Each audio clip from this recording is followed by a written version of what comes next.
there's not an actual neurotypical brain. Sure, there is statistical averages, but that's a mathematical example. There's not a literal brain that can be held up as the normal sample. There's no one brain that fits that mold. There are simply variations in wiring of the brain. And just because there's a difference in wiring doesn't mean that a person necessarily has a disorder.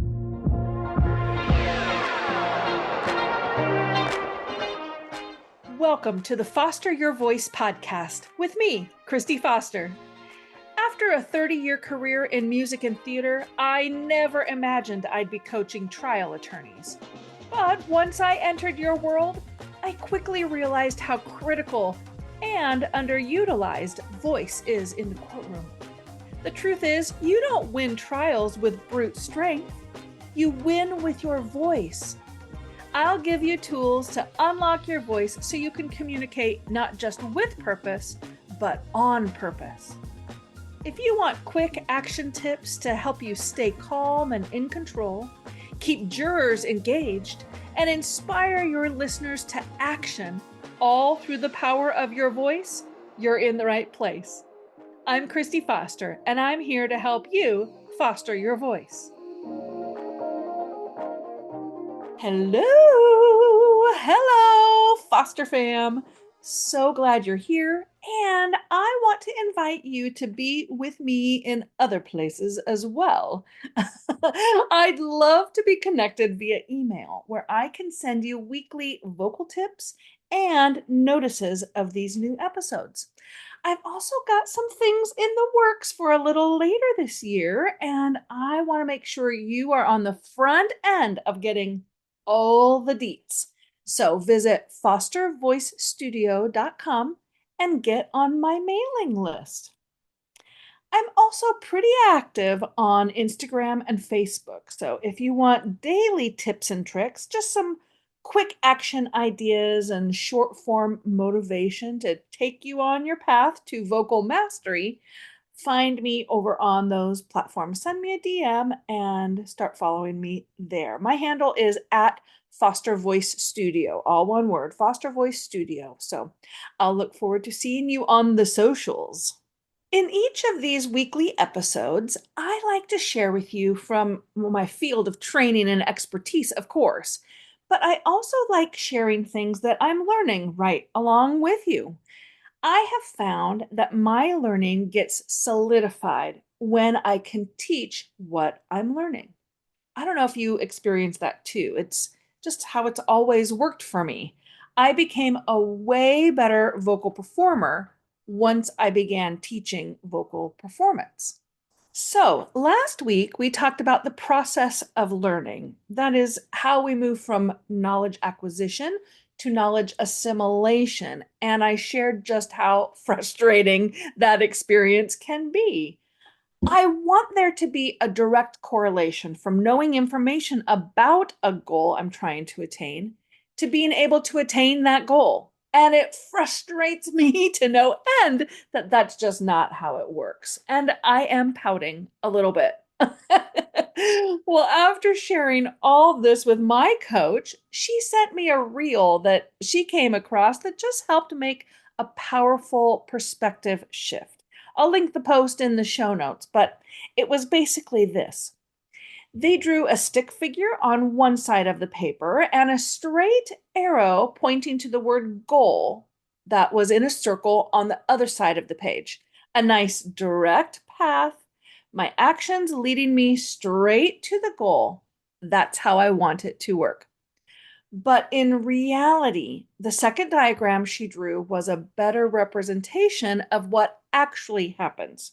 So she drew the same stick figure on the left and the word goal on the right, but instead of circling the word goal, she drew a circle around the person. Then she drew another circle around the person, slightly bigger than the first, and another bigger circle, and another, and another. She kept drawing concentric circles until the circle was encompassing the word goal. You see, with each circle, small growth was happening. a little new learning, a little expansion, and then a little bit more small growth, and then a little more until the person had grown to the point where the goal was attained.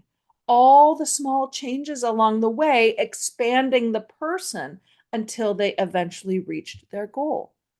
The first diagram was all about doing, but the second diagram was about becoming. It was such a powerful visual lesson for me and helped create maybe some grace and some patience for the process. Achieving a goal isn't about a direct line, it's about me growing, me changing, me maturing. She ended her video with a reminder that your goals are not to get, your goals are to grow. You know what I hate? Being misunderstood. It's actually one of my biggest fears, if I'm honest, right up there with birds. Yes, I'm afraid of birds. Leave me alone about it already. Being misunderstood is just the worst, though. Trying to communicate something and seeing that it's just not landing the way you intend. A too harsh of tone with your kid or spouse that ended up setting them off. A thinking face that got interpreted as annoyance or irritation and ended up shutting down the conversation and leaving you baffled. It's so frustrating in our personal lives, but in the courtroom, your mismatched communication profile could break your case and lose you a deserving verdict. So, I've created a free guide to get you thinking about the emotional profiles you create. It's a printable guide to help you 10x your communication impact by mastering 6 emotional profiles for clear and authentic connection. I break down the 6 core emotions: happy, sad, love, pride, anger, and fear by giving you face, body, and breathing cues. Plus, I show you exactly which point on a 1 to 10 scale you should be with your pitch, pace, melody, volume, and tone in order to authentically capture the center of that core emotion. The link to get your free guide is in the show notes or by simply going to my website, fostervoicestudio.com. Don't wait to clear up your part of miscommunication and misunderstandings. Get your free download today. One of the things I love about coaching with trial attorneys is that I get to learn. I am what would be considered a regular, everyday juror type person. That's one of the strengths that I bring into coaching, and actually one of the highest values I can give in consulting. I am potentially someone who would be in the jury pool. If I was called for jury duty, I would be a really earnest participant. I have a really strong sense of duty that governs me, and so I would give it my best to pay attention, to stay focused, to listen well, stay engaged, and participate. Because I know this about myself, I'm able to tell my clients when I'm really struggling to track with them. What you just said is confusing or too wordy. Is there a simpler way to say that? Oop, that sounds like legalese. That's not how regular people talk. What can you say instead? Beyond just tracking what you're saying, I often tell them, okay, my brain just went sideways for a second. Either what they said or how they gestured made my brain go away from what they were saying and into my problem solving space. Or I got bored or distracted and I stopped listening. We then stop and problem solve why I got bored or distracted, and we make the adjustments. So I'm a juror they get to practice with. Because of this, I have a real heart for jurors. That's a real passion point I bring into my trial consulting. I know I want to be supported, equipped, and empowered, and I want that for all jurors. That desire has fueled my drive to research how people learn. But here's the thing, we all learn in slightly different ways. I've become really curious about not just the styles of learning, but about neurodiversity and how it's represented in the standard jury pool. Now, I am nowhere near an expert in this, not by a long shot.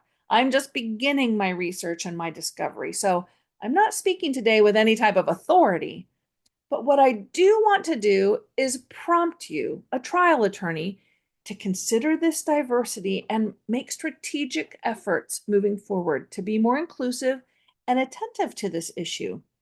Neurodiversity is a continuous and developing conversation. I mean, even the language we use around it is evolving. For instance, I'm trying really hard to say neurodiversity instead of neurodivergence. Neurodivergence is still commonly used and is neutral to a lot of folks. But for some, it suggests that there is a standard, a normal, that someone has strayed off course. This suggestion then leads to the implication that they are wrong in some way, substandard, not normal, but divergent from the norm. Now, I just attended a Science on Tap lecture in my neighborhood. I don't know if you have Science on Tap in your area, or maybe it's just an Oregon, Washington thing, but it's a group that hosts science-based lectures in partnership with venues that serve beer and snacks, and they're trying to make learning fun and create more of a casual vibe. And I really enjoy them and attend whenever I can. So this particular lecture was called The Wonderful World of Neurodiversity. Aren't we all just a bit unique? And the presenters showed that there's not an actual neurotypical brain. Sure, there is statistical averages, but that's a mathematical example. There's not a literal brain that can be held up as the normal sample. There's no one brain that fits that mold. There are simply variations in wiring of the brain. And just because there's a difference in wiring doesn't mean that a person necessarily has a disorder. I mean, think of ADD, ADHD, OCD, all of these diverse ways of acquiring and processing information that we've named disordered.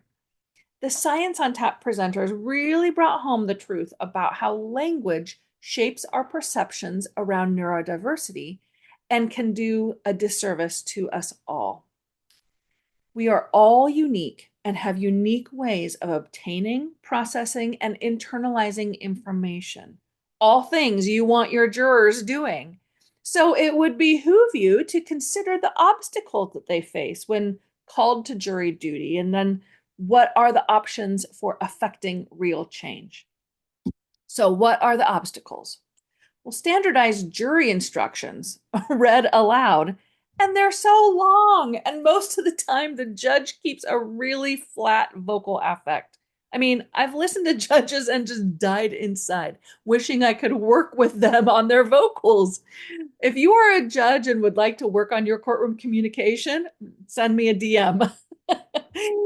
Inclusion and accommodation for jury instructions would maybe look like providing written and visual formats, not just auditory formats, using plain language and checking for understanding. Rule-oriented folks want to do the right thing and follow the instructions to the letter of the law, so to speak, but the system by which they are delivered makes it really challenging. Another protocol that does not take neurodiversity into consideration is standardized note-taking policies or bans on note-taking. Writing and drawing have been proven to be significant and necessary tools for effective information processing. Any kind of one-size-fits-all procedure or expectation, including the manner in which deliberations are structured, will negatively impact decision making that leads to justice. Okay, but that's the court, Christy. I'm not sure what I can do to affect change for those things. All right, fair enough. So here are some things that you can do as a trial attorney. In voir dire, ask open-ended questions. Avoid strictly yes or no questions, as they require everyone have the same interpretation of the question. I mean, in the off chance that you use ambiguous or confusing language in your question, just the off chance, there will be some who will be absolutely paralyzed by the need to answer solely yes or no, with no room for asking for clarification or offering an alternative response. Be mindful also of body language biases. Some jurors just struggle with eye contact or facial expressiveness. And the temptation is to think that they are against you. So what do? You kick them off. Is it possible that you just kicked off a juror that would have been really good for your case? Yes, it's entirely possible. So check your bias at the door. Pay attention to your own nonverbal communication and don't infer meaning into their body language.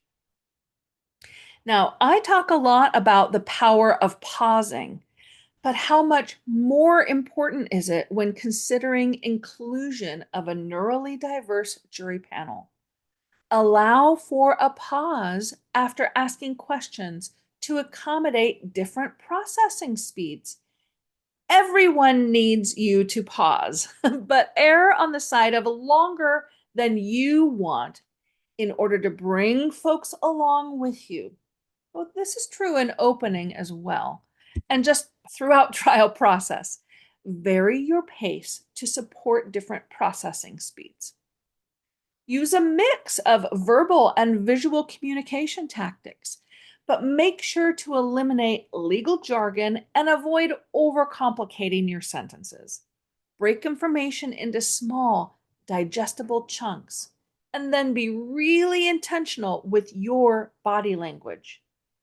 Record yourself or work with a coach to make sure that your gestures are not only clear and motivated, but that they reinforce your message and help you link your audience to the information.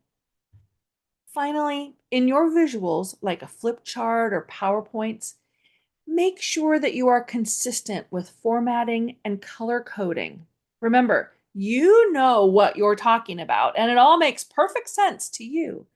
But for someone who's just hearing for the first time or has zero frame of reference and no formal experience on the topic, you have to keep things extra basic and be super intentional with visual clarity. Again, run your slides past someone you work with or work with a coach on this. Have them tell you where they're getting confused, if the order of the pictures makes sense, or even just ask where the elements are distracting to them. These are all things I regularly do with my coaching clients. And if you don't have a coach or would be interested in exploring what coaching could look like for you, just send me an email, Christy@fostervoicestudio.com. I'd love to discuss options with you or even get you signed up for a free vocal assessment to help you determine your strengths and maybe some areas for growth. Look, I understand that in our current political climate, there's a lot of controversial and divisive discourse around DEI. If you want jurors to stay engaged and develop the rapport with them that you're looking for, pay attention. Be willing to do things differently. Get creative and keep fostering your voice. Thanks for pulling up a seat with me today and for being part of the Foster fam. Make sure you're subscribed to the podcast so you don't miss a single episode. And while you're at it, go ahead and leave a review or a comment so I can give you a shout out on a future episode. During the week, you can find me on Instagram at Foster Voice Studio, where I'm dropping little nuggets of vocal technique and leadership wisdom. You can also join my mailing list by visiting fostervoicestudio.com or by clicking the link in the show notes. I'll send a weekly vocal tip every Tuesday directly to your inbox. Until then, keep fostering your voice.